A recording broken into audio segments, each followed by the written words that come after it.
자, 이재명 대통령이 드디어 선택을 했어요. 어떻게 선택을 했느냐? 이진숙은 날렸어요. 저 그럴 줄 알았어요. 제가 여러 번 그 말씀드리지 않았습니까? 이진숙은 낙마 확정이다. 제가 그렇게까지 말씀을 드렸는데 뭐 제가 뭐 신기가 있어서 그런 게 아니고 상식적으로 봐도 이진숙 같은 사람이 교육부총리가 될 수가 없는 거죠. 세 가지 이유가 있다고 그랬습니다. 첫 번째, 논문을 표절했다. 제자 논문을 그거 뭐 이렇게 안 봐도 비디오 아니겠습니까? 똑같이 이렇게 그 표절을 갖다가 했다. 거기 뭐 쉴드 치려고 하는 분들이 있어 보이는데 제가 이공계가 아니라서 모르지만 이공계를 떠나가지고 어떻게 저런 게 논문이라고 할 수 있겠는가? 제자가 쓴 석사학위 논문하고 똑같은 게 조금 뭐 많이 다르고 뭐 아이디어만 같다 그럼 모르겠는데 뭐 글자까지 오타까지 다 똑같은데 그게 어떻게 논문이라고 할 수 있겠는가? 그 다음에 논문을 그렇게 10개도 넘는 그러한 논문을 표절한 사람이 어떻게 우리나라 교육을 책임질 수 있겠는가? 그 다음 두 번째는 그 청문회장에서 참 진짜 교수망신 다 시킨 거 아니겠습니까? 어떻게 저런 식으로 답변을 하지? 대학 총장까지 하셨다는 분이 36년 동안 교수했다는 분이 세 번째는 제일 큰 게 어떻게 보면은 자녀 문제일 수도 있어요. 그 자녀들 교육시키는데 그런데 중학교 때부터 유학 보내가지고 10억이 넘는 돈을 뭐 얼마인지는 정확히 모르겠습니다. 제가 봤을 때 작게 잡아도 10억은 넘어갔을 거예요. 뭐 현가로 계산하는 거 말고 왜냐하면 등록금만 막 그 정도 들었대니까. 근데 뭐 비행기 왔다 갔다 하는 거 만약에 비즈니스 탔으면 돈 훨씬 더 들어갔을 거고 그다음 뭐 애들 뭐 용돈 써야지 뭐 과외활동 해야지 그러면은 부부가 든 돈을 다 딸내미들한테 그냥 보낸 거예요. 그런데 딸 교육은 성공했죠. 하나는 카네기 멜론, 하나는 대학원 하버드 뭐 이렇게 나왔다니까 아마 딸들은 미국에서 고액 연봉 받으면서 잘 살 겁니다. 그러면 됐지. 그런데 어떻게 교육부 장관까지 하려고 하나? 저같이 우리 애들 큰 애 삼수하고 작은 애 그 재수하고 그랬는데 그런 사람들은 우리 애들 앞에 제가 얼굴을 못 들겠잖아요. 그런 사람이 어떻게 교육부 장관을 한다? 그러니까 모르는 거예요. 뭐 나이스가 뭔지 저도 아는 게 나이스인데 왜냐하면 우리 애들 뭐 대학 보내야 되니까 수능 우리는 몇 번을 썼냐면 5번 썼단 말이에요. 5번. 아유. 차라리 제가 여가부 장관하는 게 낫겠네. 왜냐하면 저 여성 호르몬 지금 빵빵하게 막 많이 나오고 있거든요. 그러니까 여가부 장관은 제가 하는 게 낫겠다. 이봉희 선생님 감사드립니다. 어쨌든 그래서 이진숙 날라간 거는 지극히 당연한 건데 강선우는 임명한다는 거예요. 강선우는. 그래서 제가 뭐 여러 번 말씀을 드렸는데 아마 이진숙을 희생양 삼아서 이진숙이 강선우의 구원자가 될 수도 있는 거 아닌가 그렇게 생각을 했는데 그런데 처음에 이제 몇 가지 이야기만 나오고 더 이상 이야기가 나오지 않았다. 그러면은 뭐 강선우가 임명돼도 될 것 같은데 그런데 그렇지가 않았단 말이죠. 강선우 관련해서도 계속적으로 이렇게 막 제보가 나오고 막 이것저것 나오고 그러지 않았겠습니까? 그런데 여성가족부라고 하는 게 결국은 여성, 대한민국에 있어서 여성, 저희 어머니도 그러는데요. 저희 어머니 저희가 이제 종갓집이니까 그러니까 1년에 집에서만 제사 10번 지냈고요. 시제가 제가 20대 종손이니까 20대조 할아버지부터 5대조 할아버지까지는 그 가을마다 저희 아버지 이제 온양 내려가서 그래서 시제 지내시고 그 다음에 저도 이제 큰 다음에 이렇게 따라서 이렇게 시제도 뭐 그리고 그랬는데 그러니까 저희 어머니도 그렇고 그 옛날에 뭐 조선 시대까지 갈 것도 없이 일제 시대까지 갈 것도 없이 뭐 80년대 뭐 90년대 80년대 90년대 그때까지만 해도 여자들이 얼마나 그렇게 고생을 많이 했었습니까? 그러니까 여성하면은 대한민국 사회에서는 사회적 약자. 그러니까 여성에 대해서 배려가 있어야 된다. 그게 이제 여성가족부 아니겠습니까? 여성가족부를 누가 만들었을까요? 여성가족부에 전 세계적으로 여성가족부라고 하는 정부 중앙부처가 있는 나라가 손꼽아에 몇 개 되지도 않아요. 우리나라도 처음부터 대한민국 헌법 때부터 여성가족부가 뭐 대한민국에서 제일 먼저 만들어진 법이 헌법이 아니고 정부 조직법이거든요. 그때는 여성가족부 없었어요. 여성가족부가 언제부터 있었느냐? DJ 때부터 있었거든요. 그러니까 그렇게 여성들을 갖다가 이제 사회적으로 배려가 있어야 된다 해서 만들어진 건데 이제는 사실은 여성들이 항상 약자입니까? 꼭 그렇지도 않아요. 오히려 2030 남자애들은요 더 열받아요. 더 열받아가지고 자기들이 여자들한테 피해 입었다. 그 다음에 요즘은 여자들이 공부도 더 잘하지 않습니까? 그러니까 남자들은 군대 갔다 와가지고 취직하는데도 이런저런 그게 있고, 그 다음 뭐 대학 가는데도 이런저런 불이익이 있고, 지금 그런 상황인데, 그런데 여성가족부 장관이 되겠다라고 하는 사람이 오히려 찐하게 갑질을 갖다가 한다. 언행이 불일치한다. 말은 좋아요. 그 제가 지난번에도 말씀드리지 않았습니까? 그 강선우 후보자가 뭐라고 이야기했느냐? 국격은 사회적 약자를 어떻게 대하는지가 우리나라의 국격이래. 정확히 맞는 말 아니겠습니까? 그런데 본인은 자신에게 있어서 약자라고 할 수 있는 보좌관이나 이런 사람들한테 어떻게 대했는가? 그렇다면 그 사람의 인격이 나오는 거 아니겠습니까? 그러니까 우상호 수석이 조금 전에 그 이재명 대통령 고침 다시 한번 띄워봐 주세요.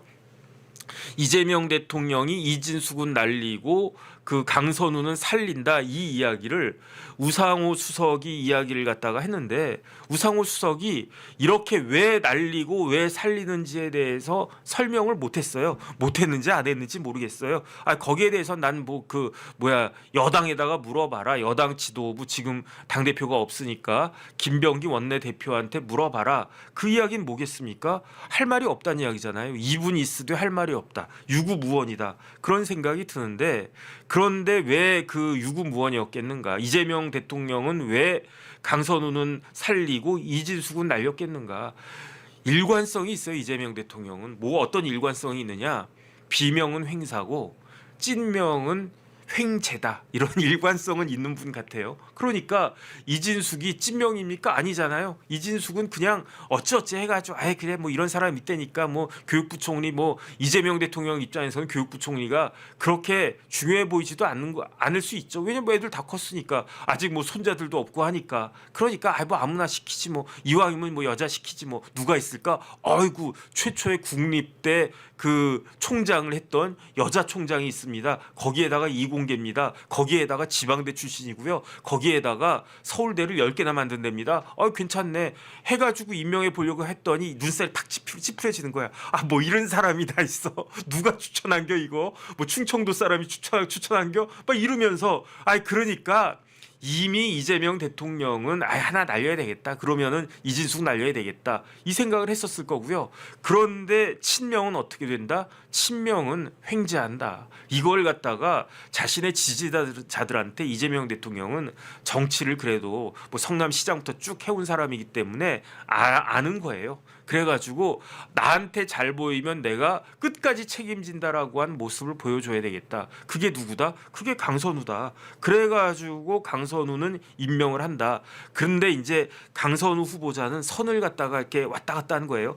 거의 뭐 이렇게 그 담벼락에, 그 꼭대기에서, 요만한 담벼락에서 그냥 위태위태하게 딱 걷고 있는 건데, 이거를 어떻게 해야 되나, 낙마할까 아니면 살릴까, 이걸 갖다가 하다가 됐다, 이 정도면 그냥 강행해도 되겠다.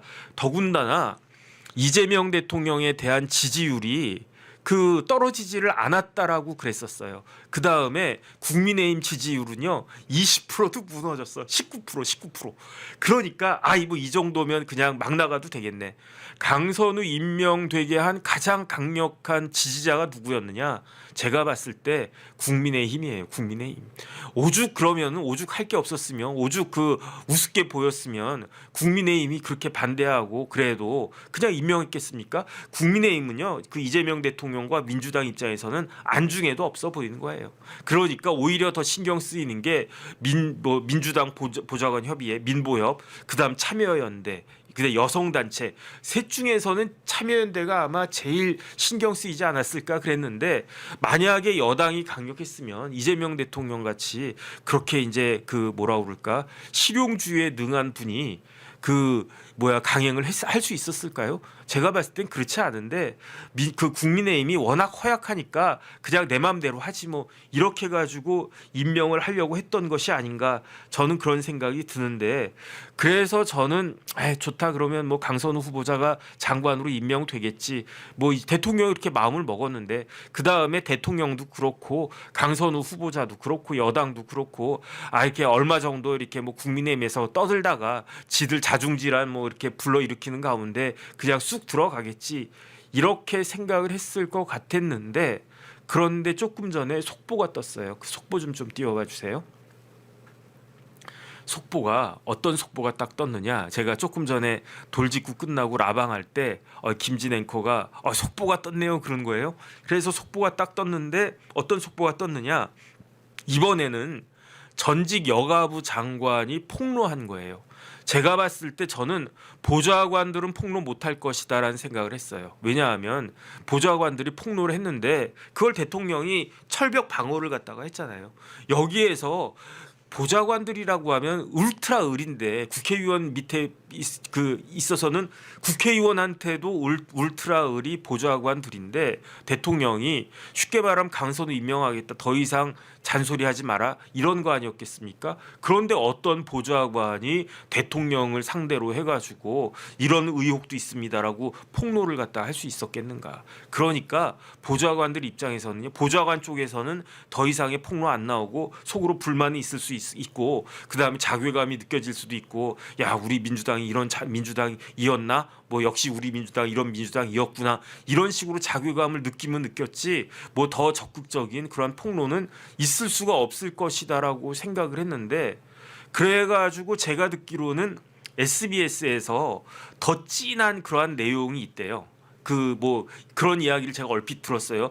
뭐 사실인지 아닌지는 모르겠습니다. 그래가지고 그 언론사에서 더 진한 내용을 그 오픈을 할까 말까 뭐 고민 중이다 그런 찌라시들이 막 돌아다니고 뭐 그러던데 어쨌든 그래서 만약에 그런 찌라시가 오픈이 되면은 혹시 모르는 거 아닌가 그런 생각을 했었는데 그런데 SBS든 어디든 과연 그러한 그 찌라시대로 그러한 내용들이 폭로될 수 있을까?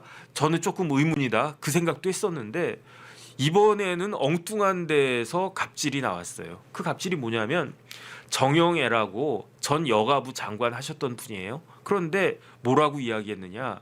내가 여가부 장관 할 때 정영애 장관이 여가부 장관 할 때 대통령이 누구였느냐? 문재인 대통령 때였어요. 문재인 정권의 마지막 여가부 장관이 정영애 교수였는데 정영애 장관이 폭로를 갖다 한 거예요. 어떤 폭로를 했느냐?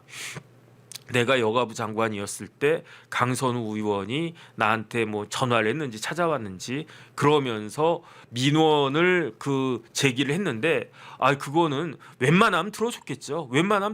왜 웬만하면 들어줬겠습니까? 그다음 페이지 좀 띄워봐 주세요. 그다음 페이지 딱 보면은 정영애가 어떤 사람인가 55년생이에요.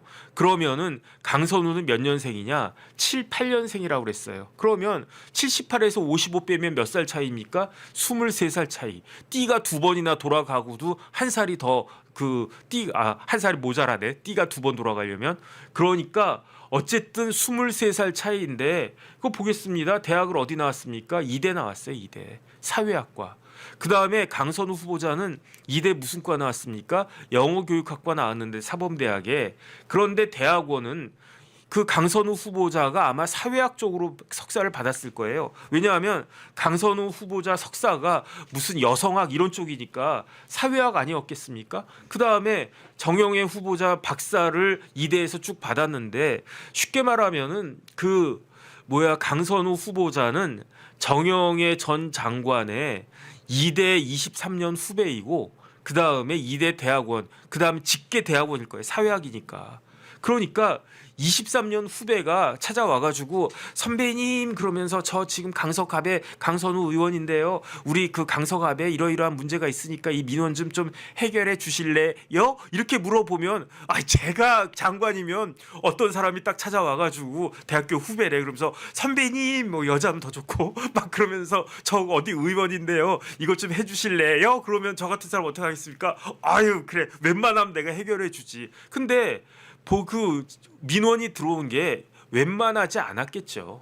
웬만하면은 정영애 장관이 문재인 정권의 그거였고 당시 여당의 국회의원이었고 대학에 한참 까마득한 후배고 그 다음에 뭐 이렇게 막 얼마나 또 이렇게 잘했겠습니까? 윗사람한테는 그래도 아랫사람들한테는 그래도 윗사람한테는 얼마나 잘했겠습니까?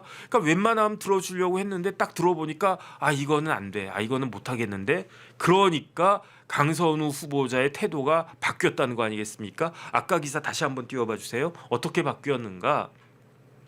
그래? 그러면서 여가부에 예산 삭감 한번 당해 보실래요? 이렇게 되는 거지. 그러니까 정영애 장관이 얼마나 황당했겠습니까? 얼마나 황당했으면 그랬겠는가? 제가 정영애 장관이 저런 내용을 폭로한 거는 크게 세 가지라고 보여지는데, 첫 번째는 어차피 나는 나이도 70 가까이 됐고 내가 뭐 이제 뭐 더 이상 뭐 할 것도 없고 그렇기 때문에 만약에 정영애 전 장관이 내가 이번 정권에서 뭐라도 좀 해볼까 이런 생각을 갖고 있었으면은 저런 이야기를 폭로를 안 했겠죠. 하지만 그런 마음도 없어 보여요. 그러니까 나는 뭐 자유롭다. 나는 보좌관도 아니고 나는 장관 했고 뭐 내가 뭐 총리할 거냐 그런 것도 아니고 뭐 따로 붙여 장관 할 거냐 그런 것도 아니고 그냥 나는 그냥 나이 70에 이제 다 70 다 됐으니까 55년생이니까 이제 70 맞네요. 뭐 그러면은 뭐 이제 그냥 편안하게 살면 된다. 첫 번째. 두 번째. 그 강선우라고 하는 국회의원이 여가부 장관이 돼? 이거는 아니지. 왜 여가부 장관을 하면 안 되겠습니까? 나한테까지도 대선배한테까지도 그렇게 말도 안 되는 그러한 그 행동을 갖다 했던 사람이 장관을 갖다가 하면 안 되지. 더군다나 위아래도 못 알아보고 내가 대선배인데 내 대선배도 못 알아보고 저렇게 그런 사람이 장관을 하면 또 실수를 할 거 아니겠습니까? 집에서 새는 바가지 뭐 밖에 나가면 안 셉니까? 지금 뭐 장관 되면 캐릭터가 완전히 180도 바뀝니까? 그러면은 정영애 장관 입장에서는 이재명 대통령을 위하는 마음에서라도 그 강선우는 하면 안 된다 이 생각을 했었을 거예요. 진짜로 저도 그 생각 듭니다. 강선우 후보자가 낙마하는 게 이재명 대통령한테 득이 되면 득이 됐지 실이 되지는 않을 거란 말이죠. 거기에다가 정영애 장관은 어디 장관이었다고 그랬습니까? 여가부 장관. 그러면 뭐 그 원래 이제 대학 교수 출신이시고 그러니까 여가부 공무원 이렇게 쭉 하다가 올라간 분은 아니에요. 하지만은 예컨대 제가 저 여가부 장관 시켜줘도 된다니까. 왜냐하면 저 지금 남성 호르몬보다 여성 호르몬이 더 많은 것 같은 아주 강한 느낌이 확 든단 말이에요. 저 시켜줘도 잘할 것 같습니다. 그래서 만약에 진짜로 저를 여가부 장관을 딱 시켜줬어. 그래서 제가 뭐 한 6개월이라도 여가부 장관을 했어. 그러면 여가부에 대한 애정이 있을까요? 없을까요? 당연히 있죠. 제가 예금보험공사에서 변호사하고 그러니까 예보에 대해서 그래 잘 됐으면 좋겠다. 사장님 좋은 분 오셨으면 좋겠다. 그 마음 지금도 갖고 있고요. 그다음에 제가 국방부에 미군기지 사업 그거 했는데 그 국방부 포함해가지고 국방부 장관 좋은 분 오셨으면 좋겠다. 뭐 방위주 씨 오셨다라고 하니까 나도 혹시 낼 수 있나? 뭐 어쨌든 그다음 제가 삼성에서도 변호사 했으니까 삼성그룹 잘 돼가지고 진짜 세계 1등 삼성전자 세계 1등 삼성화재 세계 1등 했으면 좋겠어요. 뭐 저한테 지금 더 이상 월급도 안 주고 그러지만 저는 그런 마음이거든요.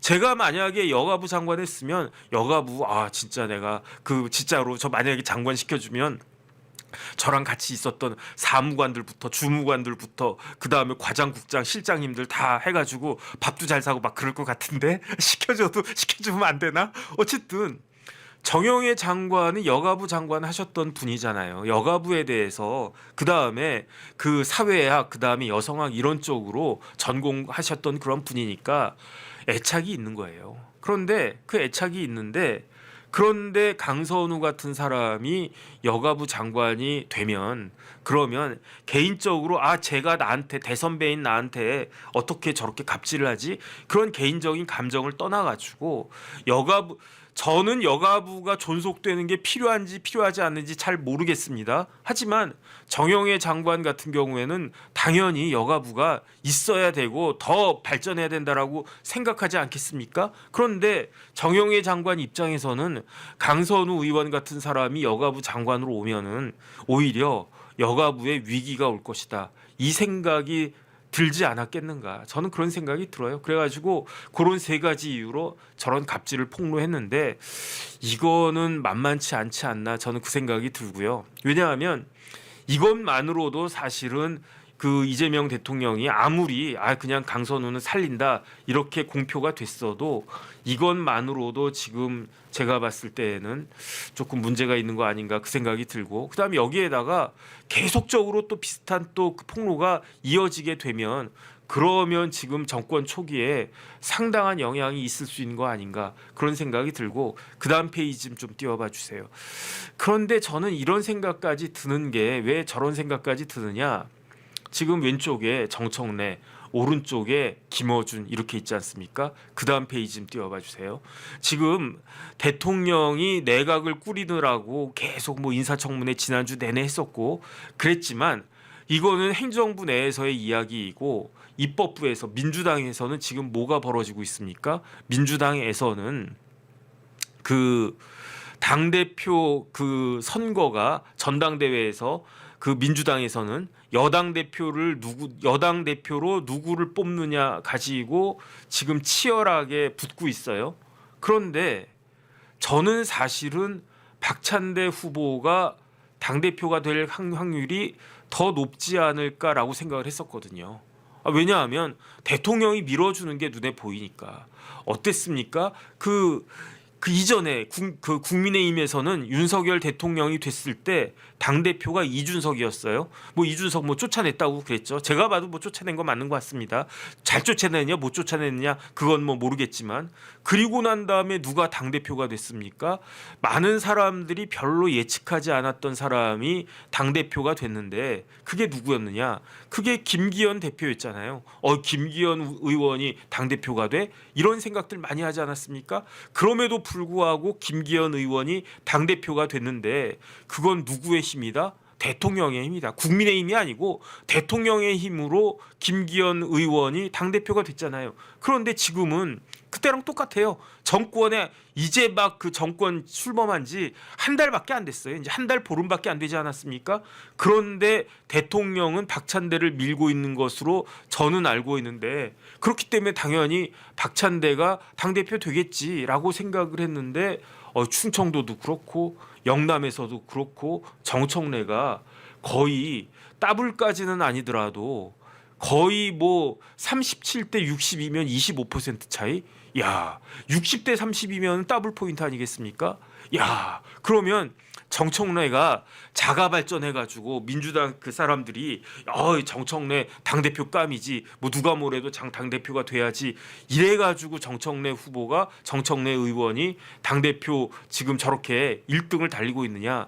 그렇지 않다는 거죠. 저게 뭐 디지털 타임즈인가? 뭐 그런데 다른 언론에서도 박찬대 뒤에는 대통령이 있고 정청래 뒤에는 김어준이 있다 이랬는데 누가 이겼습니까? 제가 봤을 때는 김어준의 힘이라는 거예요. 그러니까 국민의힘이 아니고 어준의 힘이네. 국민의힘은 국민의힘 힘이 하나도 없어. 그런데 민주당은 민주당이 아니고 어준의 힘이네. 빵빵하네. 저 그런 생각 들어요. 그러면은 야 지금 민주당의 주인은 누구냐? 지금 뭐 국민의힘의 주인은 누구냐? 전한길이 저 뭐 전한길이냐 한동훈이냐 한번 그 붙어보자 이렇게 이야기했는데 뭐 붙금 말건 제가 봤을 때 힘도 없는 사람들이 뭐 누가 주인이냐 뭐 해봤자 뭐 그게 무슨 의미가 있겠는가 그 생각이 드는데 오히려 민주당에서는 어준의 힘이 대통령의 힘을 더 앞서는 건가? 그러면은 정청래 그 의원이 당대표가 되면 누구 눈치를 봐야 되나? 대통령 눈치를 봐야 되나? 김어준 눈치를 봐야 되나? 그러면은 이거 좀 희한한 그 국면으로 대한민국 정치가 또 희한한 국면으로 돌아가겠네. 그러면은 지금 대통령을 견제하는 세력은 국민의 힘이 아니고 어준의 힘이 되는 건가? 정청래를 앞세운 어준의 힘이 되는 건가? 다시 한번 그 정영애 장관 그것 좀 띄워봐 주세요. 그래서 정영애 장관이 폭로를 했단 말이에요. 근데 왜 폭로를 갖다가 했을까? 정영애 장관이 누구 때 그 장관을 했다고 그랬습니까? 문재인 대통령 때 장관을 했었다고 그랬잖아요. 그런데 친문하고 친명은 사이가 좋다 안 좋다? 제가 알고 있기로는 사이가 안 좋거든요. 그러니까 다시 한번 생각해 보면은 정영애 장관이 단순히 제가 좀 전에 말씀드린 것처럼 내가 그 여가부 뭐 어쩌고저쩌고 이런 거 폭로하려고 어쩔 수 없다 해가지고 갑질을 폭로한 건가?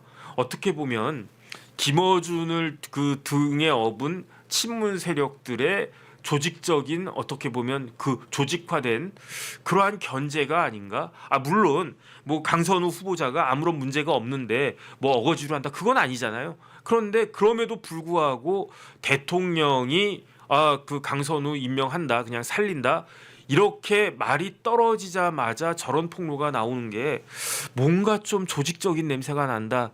뭐 제 뇌피셜입니다. 아니면 말고 어쨌든 그런 생각이 드는데 과연 그 어떻게 될까? 근데 제가 봤을 때는요. 저 정도 됐으면 그 강선우 후보자는 아마 장관으로 임명되기가 어렵지 않을까 저는 개인적으로 그런 생각이 들고요. 그 다음에 진짜로 이제 충청도나 영남이나 민주당 입장에서는 표가 많지가 않대요. 좀 잘 모르겠는데 뭐 아마 그 뭐 전라도나 그 다음에 그 수도권 서울 경기 이쪽에 어마어마한 그 표가 있으니까 아마 지금은 정청래가 25% 차이로 박찬대를 앞서고 있지만 하지만 뭐 전라도나 아니면은 그 수도권에서 이게 뭐 완전히 뭐 충분히 뒤엎을 수는 있겠죠.